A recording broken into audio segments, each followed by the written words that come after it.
Hi, this is Vivek and you are watching my YouTube channel. तो भाई चालू करते हैं, वापस आते हैं अपनी सीरीज पे। तो सीरीज बन रही है अपनी कौन सी? कॉस्ट अकाउंटिंग की। ठीक है, हाँ जी।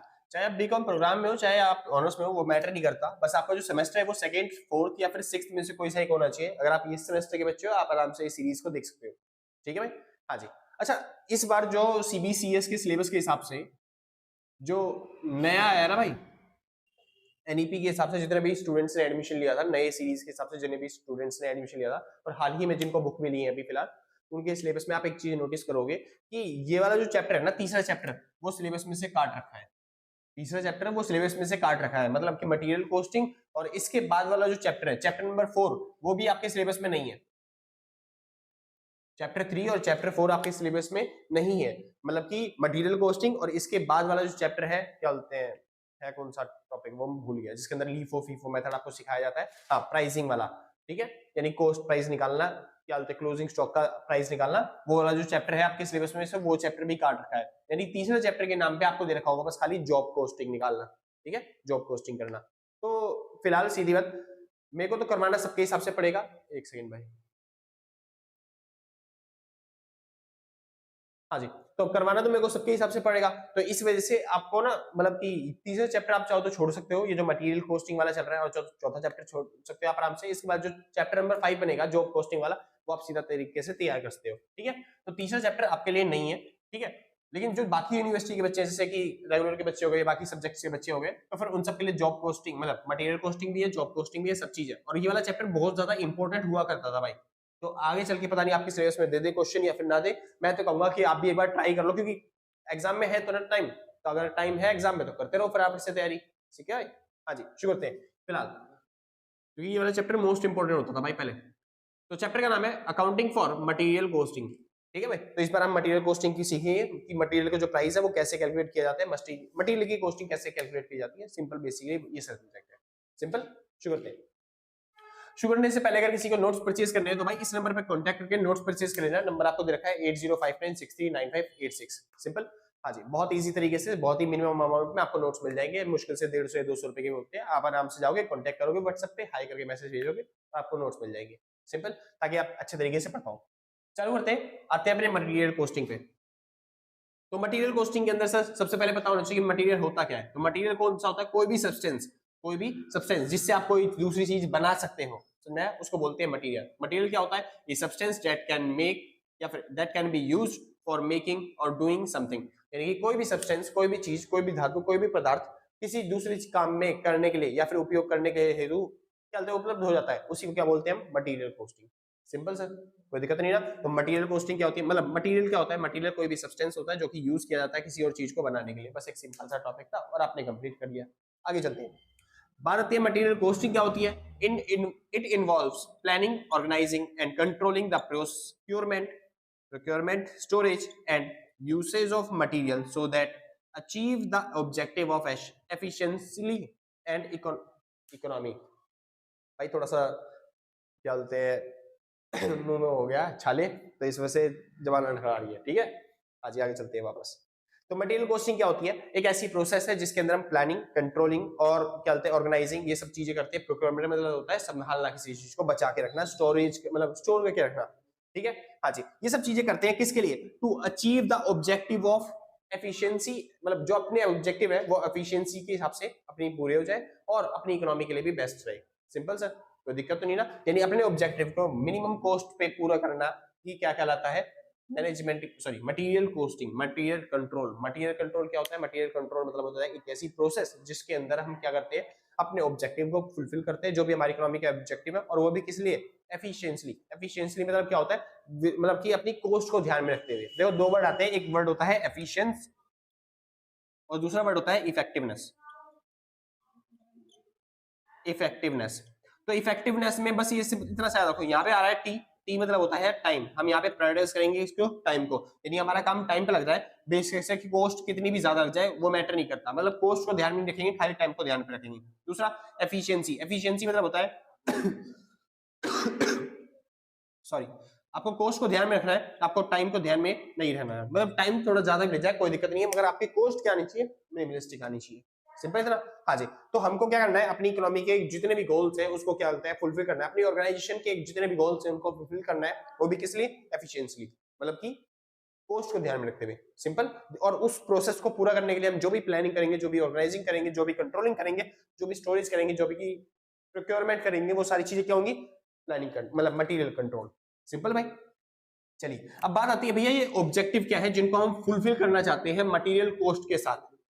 ऐसे ऑब्जेक्टिव कौन से ऑब्जेक्टिव हैं जिनको हम फुलफिल करना चाहते हैं मटेरियल कॉस्ट के साथ, या फिर मटेरियल कॉस्टिंग के ऑब्जेक्टिव क्या होते हैं। तो पहली चीज, it avoids situation of under stock. हम अंडर स्टॉक की जो सिचुएशन है उसको हटाना चाहते हैं।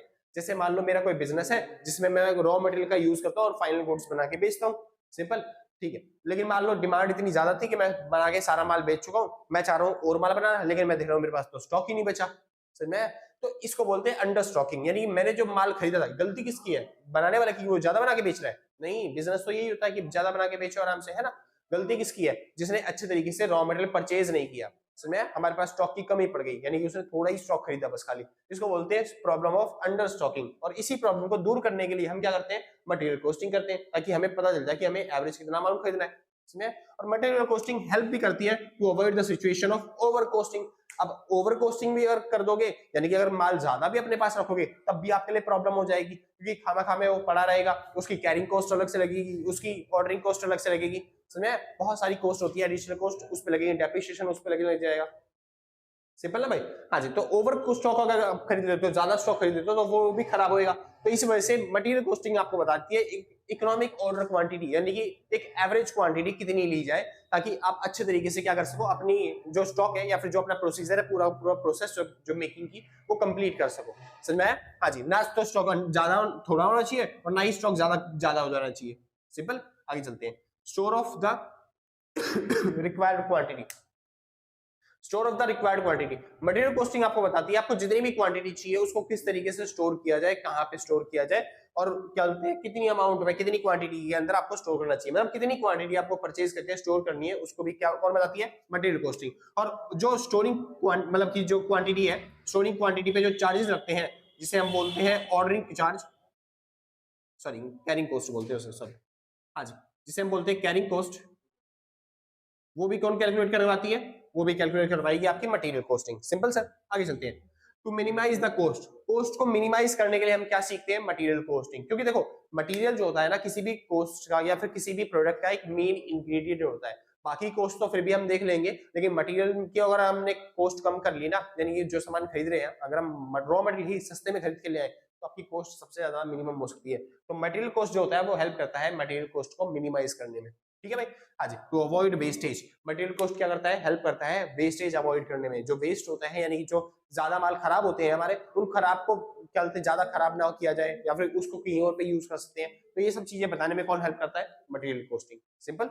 आगे चलते हैं, to maintain the proper records, material costing help करता है कि जितने भी रॉ मटेरियल खरीदा जा रहा है, जितना भी माल बेचा जा रहा है, उन सबका रिकॉर्ड किया जाए।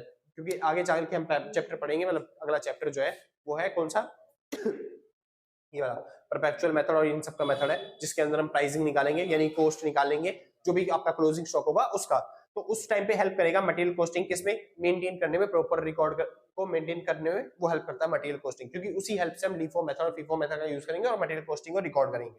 हाँ जी, उसके बाद प्रोवाइडिंग इन्फॉर्मेशन टू मैनेजमेंट, जो मटेरियल कॉस्टिंग होती है वो मैनेजमेंट को इन्फॉर्मेशन प्रोवाइड करता है। ये तो सारे अकाउंटिंग की है, जो भी अकाउंटिंग होती है वो पूरी पूरी अकाउंटिंग किसको हेल्प करती है, मैनेजमेंट को हेल्प करती है, ताकि वो हमसे प्रॉपर रिकॉर्ड बना सके, सारी इंफॉर्मेशन प्रोवाइड करती है, ठीक है भाई। आगे चलते हैं, टॉपिक आता है essential requirement of material cost. Material cost के एसेंशियल रिक्वायरमेंट्स क्या है, यानी कि अगर आप मटेरियल कॉस्टिंग सीख रहे हो तो आपको मेन चीजें क्या क्या ध्यान में रखनी पड़ेंगी उसके बारे में। सॉरी भाई, पहली चीज प्रॉपर कोऑर्डिनेशन, जो आपका वो है ना मैनेजमेंट, उसके बीच में अच्छे तरीके से कोऑर्डिनेशन होना चाहिए। जो माल खरीदा जा रहा है वही माल उतना बनाया जाएगा, उतना ही माल क्या कराया जाएगा, बेचा जाएगा, और जो एक स्टॉक लेवल है उसको मेंटेन करके रखा जाएगा। इस तरीके से मटेरियल कॉस्टिंग जो होती है वो क्या देखती है, प्रॉपर मैनेजमेंट, प्रॉपर कोऑर्डिनेशन होना चाहिए, तभी मटेरियल कॉस्टिंग जो होगी वो अच्छे तरीके से काम कर पाएगी, समझ में। हाँ जी, अगर मैनेजमेंट नहीं है, जैसे हम माल तो खरीद के ले आए, लेकिन अगर वो बन ही नहीं रहा, आगे मैन्युफैक्चरिंग नहीं हो रहा, तो फिर मतलब एक तरीके से कोऑर्डिनेशन नहीं है, तो आप चाहे बेसिक से थोड़ा ही माल लेके आओ, लेकिन वो भी क्या हो जाएगा, खराब हो जाएगा, समझ में आया। हाँ जी, तो इस वजह से अगर प्रॉपर मैनेजमेंट होगा, जितना हम माल लेके आ रहे हैं उतना ही वो बना दे रहा है, तो फिर उसको बोलते हैं प्रॉपर मैनेजमेंट करना। और अगर प्रॉपर मैनेजमेंट या फिर कोऑर्डिनेशन है लोगों के अंदर, तो वहां पे आपका प्रोडक्शन यानी जो भी आप यूज कर रहे हो, जो भी मटेरियल कॉस्टिंग यूज कर रहे हो, वो आपकी बेस्ट रहेगी। समझ आया? तो एसेंशियल आइटम कौन सा है? कोऑर्डिनेशन होना चाहिए। दूसरी चीज, परचेज सिस्टम होना चाहिए। आपके पास एक सिस्टम तैयार होना चाहिए कि आप कौन से प्राइस पे कितनी क्वांटिटी लेने वाले हो और कब आपको क्वांटिटी लेनी है। ऐसा नहीं कि क्वांटिटी खत्म हो गई है उसके बाद आप जा रहे हो कि चलते मार्केट में जाकर सामान लेके आते हैं क्योंकि सामान रॉ मटेरियल खत्म हो गया कंपनी के अंदर। नहीं जी, एक स्टॉक लेवल मेंटेन होना चाहिए। उसके बाद अगर आपको स्टॉक लेवल से नीचे आ रहा है आपका प्रोडक्ट या फिर आपका रॉ मटेरियल उस लेवल से नीचे कम हो रहा है, तो आपको पता हो जाना चाहिए अब मेरे को खरीदना पड़ेगा क्योंकि प्रोडक्शन का जो स्टॉक लेवल है, मिनिमम लेवल, वो खत्म हो चुका है, ताकि मैं लेके आ पाऊँ स्टॉक लेवल, मतलब नया स्टॉक। समझ में? तो परचेज सिस्टम भी आपके पास होना चाहिए। ऐसे ही स्टोरेज सिस्टम, अगर आपके पास स्टोरेज मतलब माल खरीद के लेके आ रहे हो लेकिन स्टोरेज करने की जगह नहीं है, तो फिर भाई वो भी दिक्कत वाली बात होती है। तो आपको पता होना चाहिए कि स्टोरेज सिस्टम कितना है, कि मैं कितना स्टोर कर सकता हूँ, इतना मैं जो स्टोर करूंगा वो 4-5 दिन चल जाएगा, नहीं चल जाएगा, क्योंकि अगला माल ऐसा तो है नहीं कि जैसे ही आज खत्म हुआ तुरंत माल भर गया, अगले माल में आने में टाइम लगेगा, 2-3 दिन लगेंगे, तब तक हमारे पास स्टोरेज सिस्टम होना चाहिए ना। तो आपको कितनी क्वांटिटी स्टोर करके रखना है वो सब भी कौन हेल्प करेगा यही बताने में। एसेंशियल आइटम कौन सा है? स्टोरेज सिस्टम भी एसेंशियल आइटम है किसका? मटेरियल कॉस्टिंग का। दूसरी चीज, इशू सिस्टम। इशू सिस्टम मतलब जो आप माल बेचते हो, जो आप माल सप्लाई करते हो, उसका भी सिस्टम अच्छे तरीके से पता होना चाहिए। क्योंकि अगर मान लो इतना पता ही नहीं आपको कि कितना माल जा रहा है, तो फिर आपको बस खाली ये डिटेल रहेगी कि माल कितना आया, कितना हमने बनाया, आपको पता ही नहीं चले पाएगा कितना माल गया, यानी हमारे पास स्टॉक कितना पड़ा है। इसलिए तो आप स्टोरेज सिस्टम बढ़ा दोगे, फिर अपना ज्यादा स्टोर रखोगे क्योंकि आपको माल जल्दी से बिक ही नहीं पा रहा। तो आपके पास एक अच्छा इशू सिस्टम भी होना चाहिए। सिंपल माल सप्लाई करने का एक सिस्टम, जिसे बोलते हैं इन्वेंट्री सिस्टम। इन्वेंट्री सिस्टम के अंदर वही आ जाता है, स्टोरेज सिस्टम, इशू सिस्टम और परचेज सिस्टम। ये तीनों सिस्टम आप किसमें सीखोगे? इन्वेंट्री सिस्टम के अंदर। सिंपल, अगला जो चैप्टर है वो इसी चीज का है, अच्छे तरीके से समझाएंगे आपको। तीसरा चैप्टर जो है, ठीक है भाई। हाँ जी, प्रॉपर अकाउंटिंग सिस्टम। इसके बाद ये सब चीजें मिलके क्या बनाती है? प्रॉपर अकाउंटिंग सिस्टम बनाती है। जब आपके पास सारी चीजें पूरी हो जाएंगी तो उसको बोलेंगे प्रॉपर अकाउंटिंग सिस्टम। जब आपके पास प्रॉपर अकाउंटिंग सिस्टम होगा तो आप अच्छे तरीके से कॉस्ट वैल्यूएशन कर पाओगे, आप क्लोजिंग स्टॉक की वैल्यू निकाल पाओगे, आप क्लोजिंग मतलब कि परचेज की वैल्यू निकाल पाओगे, आप इन्वेंट्रीज कैलकुलेट कर पाओगे, ठीक है भाई। हाँ जी, प्रॉपर अकाउंटिंग सिस्टम आपके पास होना चाहिए। Proper reporting system. अब प्रॉपर रिपोर्टिंग सिस्टम जैसे कि वो ट्रायल बैलेंस हेल्प करता है ना, मैनेजमेंट को रिपोर्ट करने के लिए हमारे बैलेंस में कितना कितना बैलेंस बचा हुआ है, मतलब हमारे जो अकाउंट्स है, लेजर्स है, उनमें कितना कितना बैलेंस बचा हुआ है। ऐसी रिपोर्टिंग सिस्टम आपका अच्छा होना चाहिए ताकि आप मैनेजमेंट को सब बता पाओ कि हाँ जी इस तरीके से हमने वैल्यूएशन करी है चीजों की। आगे चलते हैं, इन्वेंट्री कंट्रोल। तो जी बच्चे यहाँ पे आप सीखना चाहते हैं कि इन्वेंट्री कंट्रोल होता कैसे है, तो आपको पता होना चाहिए इन्वेंट्री जो होती है वो 4 तरीके से कंट्रोल करी जाएगी। यानी कि इन्वेंट्री जो होती है वो होती भी 4 तरीके से, तभी तो उन्हें कंट्रोल करेंगे 4 तरीके से, ठीक है। तो भैया 4 तरह की इन्वेंट्री कौन कौन सी जिनको हम कंट्रोल करना चाहते हैं? तो 4 तरह की इन्वेंट्री में पहली इन्वेंट्री आती है रॉ मटेरियल। रॉ मटेरियल क्या होता है? वो प्रोडक्ट जो सीधा हम बनाने के लिए, मैन्युफैक्चरिंग करने के लिए लेके आए। जैसे फॉर एग्जांपल के तौर पे मेरा बिजनेस है, मान लो चिप्स बनाने का, तो चिप्स बनाने के लिए मैं क्या खरीदूंगा? आलू खरीदूंगा, तो ये मेरे लिए क्या हो गया? Raw material. सिंपल इतना, बहुत अच्छे। हाँ जी, इसको बोलते हैं रॉ मटेरियल। उसके बाद होता है work in progress. Work in progress क्या होता है? वर्क इन प्रोग्रेस का मतलब होता है कि आलू मैंने ले ली लेकिन उसको मैं धो लिया, आलू को धुलवानी पड़ेगी, उसके बाद उसको कटवाने पड़ेंगे पतले पतले, उसके बाद उसमें नमक मसाला डालना पड़ेगा, उसके बाद उनको बेक करना पड़ेगा, धूप में सुखाना भी पड़ेगा। तो ये सब अगर बीच में कहीं पे भी आलू की प्रोसेस बची हुई है, मतलब रॉ मटेरियल से आगे निकल चुका है वो, मतलब धुल गया वो या फिर कट गया वो आलू, तो इन सबको बोला जाता है कि वर्क इन प्रोग्रेस। ये जो सामान पड़ा है हमारे पास, ये वर्क इन प्रोग्रेस वाला सामान होता है। रॉ मटेरियल है, रॉ मटेरियल से आगे चला गया, रॉ मटेरियल नहीं आलू, समझे? रॉ मटेरियल से आगे चला गया लेकिन अभी पूरे तरीके से फाइनल तो हुआ नहीं, तो बीच की जो प्रोसीजर में फंसे होती है सब, मतलब की प्रोडक्ट, उनको बोलते हैं वर्क इन प्रोग्रेस। सिंपल। उसके बाद फिनिश्ड प्रोडक्ट। अगर हमने आलू से बना दी चिप्स, तो चिप्स बन चुकी है, तो चिप्स क्या हो जाती है? Finished product. समझे? मतलब क्या कह रहा है चारों में? मान लो मैंने रॉ मटेरियल के तौर पे मैं लेके आ गया आलू, ठीक है भाई। उसके बाद मैंने इसकी क्या कर दी? मैन्युफैक्चरिंग। अब यहाँ पे मैन्युफैक्चरिंग चल रही है, मशीनों बन रही है, धुल रही है आलू, और उसके बाद मैन्युफैक्चरिंग चल रही है। ये होता है हमारे लिए वर्क इन प्रोग्रेस, WIP। और उसके बाद अब ये बन चुकी है फिनिश गुड्स, मतलब यहाँ पे चिप्स बन चुकी है, तो ये चिप्स बन गई क्या? Finish goods. सिंपल, तो दिक्कत तो नहीं ना? बहुत अच्छे, परफेक्ट। उसके बाद होता है स्टॉक मतलब stock of stores and spheres. जो चलते हैं, आपको स्टॉक हिसाब किताब रखना पड़ेगा, जो आपके एक तो स्टॉक का हिसाब किताब रखना पड़ेगा, जो आपका माल नहीं बिका उसका भी हिसाब किताब। दूसरी चीज, जो आपके टूल्स है छोटे छोटे, जैसे कि चाबी हो गया, चलते हैं पेचकस हो गया, या फिर ग्लास हो गया, जो मशीन को चलाने के टूल्स होते हैं छोटे छोटे, उन सबका चीजों का भी हिसाब किताब रखना पड़ेगा, वो भी इसी के अंदर आता है। सिंपल सर, कोई दिक्कत तो नहीं ना? इन 4 चीजों का हिसाब किताब हमें सीखना पड़ता है, इन 4 तरीकों से स्टॉक को कैलकुलेशन किया जाता है। Last thing, technique of inventories. Sorry भाई, खांसी जुकाम हो रहा है, इस वजह से आपकी वीडियो बनी भी नहीं थी, हफ्ते भर आपकी वीडियो डिले हो चुकी है पहले से ही। मेरे को पता है बच्चे चिल्ला रहे होंगे बहुत ज्यादा, भैया जल्दी जल्दी वीडियो बनाओ, लेकिन क्या करें भाई, थोड़ा सा लेट हो ही जाते हैं हर बार, है ना? हाँ जी। लेकिन टेंशन मत लो, मई जून में तुम्हारा एग्जाम है, हम मार्च के अंदर ही कंप्लीट कर देंगे ये वाली सीरीज आपकी पूरी तरीके से। हाँ जी, टेक्निक ऑफ इन्वेंट्री कंट्रोल। अब इन्वेंट्री कंट्रोल की टेक्निक क्या है भाई, सच बता रहा हूँ, जितना मैंने अभी तक पढ़ाया ना उसमें से कुछ भी नहीं आता एग्जाम्स में। आपके एग्जाम में जो आएगा ना वो आएगा टेक्निक ऑफ इन्वेंट्री कंट्रोल, अगर आना हुआ, क्योंकि जो इस बार पढ़ रहे हैं उनके में तो है ही नहीं तीसरा चैप्टर और चौथा चैप्टर, है ना। हाँ जी, तो आपके सिलेबस में से आपके बुकों में से कटा हुआ है फिलहाल। अब आगे जाके अलग चैप्टर में आ जाए तो फिर मैं कुछ नहीं कह सकता, फिर तो मैं वहां पे बोलूंगा कि आपको वापस जाके तीसरा चैप्टर पढ़ना पड़ेगा, लेकिन भाई मैं तो कहूंगा जरूरी है कर लो। तो technique of inventory control, inventory control के अंदर आपको क्या समझना है, समझिए। इन्वेंट्री कंट्रोल क्या है, एक ऐसा टेक्निक, यहाँ पे आपको टेक्निक सीखनी है कि किस तरीके से आप इन्वेंट्री कंट्रोल करते हो, और इन्हीं टेक्निक के ऊपर क्वेश्चन एग्जाम्स में आते हैं। सबसे इंपॉर्टेंट जो टेक्निक है वो ये वाली है, रीऑर्डरिंग क्वांटिटी रीऑर्डरिंग लेवल, यानी कि EOQ, economic order quantity. Second technique सबसे इंपॉर्टेंट है। उसके बाद आपकी सेकंड नंबर पे आती है भाई, क्या बोलते हैं, एबीसी एनालिसिस। अच्छा, ईओक्यू के अंदर ये वाली टेक्निक भी मिक्सर हो जाती है भाई, ईओक्यू की हेल्प से ही ये निकलता है, मतलब stock level, minimum level, maximum level, ये सब कैलकुलेट किए जाते हैं किसकी हेल्प से, रीऑर्डरिंग लेवल की हेल्प से। बाकी सब तो चीजें बेसिक बेसिक है, चाहे नाव भी करोगे तब भी हो जाएगा वो आराम से। ठीक है भाई, खाली बता देता हूँ कि क्या क्या टेक्निक है, इसको करेंगे हम, मतलब ये न्यूमेरिकल क्वेश्चन आते हैं इनके ऊपर, सीधी बात। तो इस चैप्टर में से अगर कुछ आना हुआ तो न्यूमेरिकल क्वेश्चन आएगा, और वो न्यूमेरिकल क्वेश्चन खाली इन्हीं के ऊपर रहेगा, या तो इस मेथड के ऊपर, या फिर इसमें से रहेगा वो ऐसा, और या फिर इसमें से रहेगा, सिंपल सा। और ये वाला जो है इसके लिए तो पूरा अलग ही चैप्टर बना हुआ है। चलो होते फिलहाल तो technique of inventory control, inventory control क्या होता है, तो इसके अंदर हम टेक्निक सीखेंगे जिससे हम अलग तरीके से इन्वेंट्री को कैलकुलेट करते हैं। पहला आता है एबीसी एनालिसिस। एबीसी एनालिसिस में हम क्या करते हैं, इन्वेंट्री को 3 पार्ट में डिवाइड करते हैं, पहला पार्ट ए, दूसरा पार्ट बी, तीसरा पार्ट सी। अलग इन्वेंट्रीज की अलग वैल्यूएशन करते हैं। ए इन्वेंट्री जो होती है, ए पार्ट जो होता है, उसके अंदर हम ज्यादातर वो इन्वेंट्रीज रखते हैं जिनमें हमारा बड़ा अमाउंट लगा होता है, जैसे मशीनरी, बिल्डिंग, बहुत बड़ा अमाउंट लगा होता है, समझ में। हाँ जी, ऐसी मशीनरीज को रखा जाता है कि ए लेवल मशीन, मतलब स्टॉक में। सिंपल, ये सब करेंगे सर अगली वीडियोस के अंदर करेंगे। आगे चलते हैं। दूसरा होता है रीऑर्डरिंग क्वांटिटी। रीऑर्डरिंग क्वांटिटी मतलब, या फिर और इकोनॉमिक ऑर्डर क्वांटिटी। तो इकोनॉमिक ऑर्डर क्वांटिटी बोल लो या फिर रीऑर्डरिंग क्वांटिटी बोल लो, ये सिंपल बात होती है। इसका मतलब क्या होता है, एक ऐसी बेसिक हमें अमाउंट बता दो या फिर एक ऐसी क्वांटिटी बता दो कि जिस पे हम बार बार ऑर्डर करें, कि इतनी क्वांटिटी हमें ऑर्डर करनी है। रीऑर्डरिंग क्वांटिटी मतलब इक्विलिब्रियम क्वांटिटी। फॉर एग्जांपल के तौर पे अगर हम ज्यादा क्वांटिटी भी ऑर्डर कर देते हैं तब भी हमारा लॉस हो जाएगा, क्योंकि हमारा माल बन नहीं पाएगा उतनी जल्दी से, तो इस वजह से लॉस हो रहा है। अगर हम कम क्वांटिटी का ऑर्डर कर देते हैं तब भी हमारा लॉस होगा, क्योंकि इतनी तरीके से हम जल्दी से चलते हैं माल बेच देंगे कि हम दोबारा खरीद भी नहीं पा रहे उस माल को, समझे। तो हमें एक इक्विलिब्रियम क्वांटिटी चाहिए होता है, एक इक्विलिब्रियम प्राइस चाहिए होता है, जहां पे हम क्वांटिटी को क्या कर पाए, ऑर्डर कर पाए। एक मिनिमम प्राइस पे, एक एवरेज प्राइस पे एवरेज क्वांटिटी को हम ऑर्डर कर पाए, वो एवरेज क्वांटिटी चाहिए होती है, उसको बोलते हैं इक्विलिब्रियम क्वांटिटी, जहां पे ना लॉस ज्यादा हो ना जहां पे प्रॉफिट ज्यादा हो, मतलब एक तरीके से प्रॉफिट तो हो।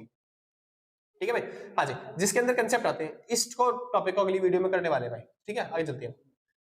इकोनॉमिक ऑर्डर क्वांटिटी, इसके अंदर क्या आता है, ऑर्डरिंग कॉस्ट आती है, कैरिंग कॉस्ट आती है, और एनुअल कंजम्पशन इन्वेंट्री आती है। ये तीन चीजों मेन कंसेप्ट है जो कि इस फॉर्मूले के अंदर यूज किया जाएगा। एनुअल कंजम्पशन इन्वेंट्री का क्या होता है, जो भी हम पूरे साल में जितना भी हम कंजम्पशन करते हैं एवरेज इन्वेंट्री का, मतलब कि पूरे साल में जितनी भी आप यूनिट खा रहे हो या फिर कंज्यूम कर रहे हो, कंज्यूम मतलब खाना नहीं, जैसे कि रॉ मटेरियल जो भी आप खरीद रहे हो आपके बिजनेस में लग रहा है, उसी को बोलते हैं कंजम्पशन करना। ठीक है, तो जितना भी आप रॉ मटेरियल अपने बिजनेस के अंदर लगा रहे हो, जैसे 12,000 यूनिट, 24,000 यूनिट, जो भी आप यूनिट लगा रहे हो उसको बोलेंगे एनुअल कंजम्पशन ऑफ इन्वेंट्री, समझ में। और ये हमेशा यूनिट्स के अंदर होगा, किसके अंदर होगा, यूनिट्स के अंदर।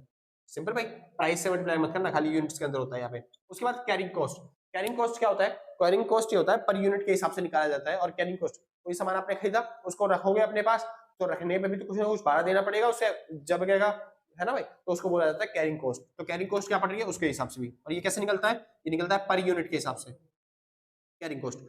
ऑर्डरिंग कॉस्ट, ऑर्डरिंग कॉस्ट क्या होता है सर, ऑर्डरिंग कॉस्ट का मतलब होता है कि जब आप सामान ऑर्डर करते हो तो वहां से सामान को यहाँ तक लाने के लिए भी ऑर्डरिंग क्या लगती है, ऑर्डरिंग कॉस्ट लगती है, मतलब कि वहां से यहाँ तक लाने के लिए भी जो डिलीवरी चार्ज लगते हैं एक तरीके से, उसको बोलते हैं ऑर्डरिंग कॉस्ट। सिंपल सर, हाँ जी। और इन तीनों की हेल्प से आप क्या निकालोगे आराम से, EOQ, economic order quantity. Formula क्या है, under the root 2AO upon में C।